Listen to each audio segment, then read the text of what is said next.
everybody, it's me, Shriyansh, and today we're learning about how coronavirus spreads.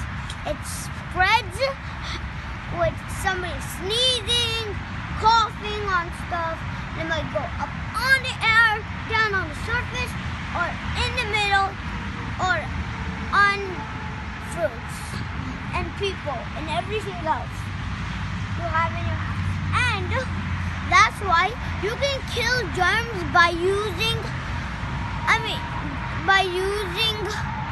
you can kill germs and coronavirus by using hand sanitizer, washing your hands, because they don't like that substance. And if you put too much, you can dry out your hands and kill the germs. And that's great, but your hand might get dried out. And the second of all, it spreads in Africa, all around the country, everywhere.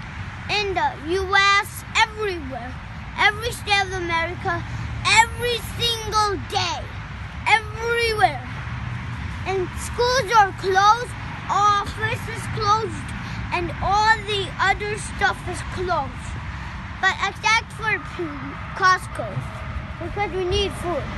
And we have to wash your hands when you come back in. And that's why you have to stay healthy. Be healthy, be good, and stay good.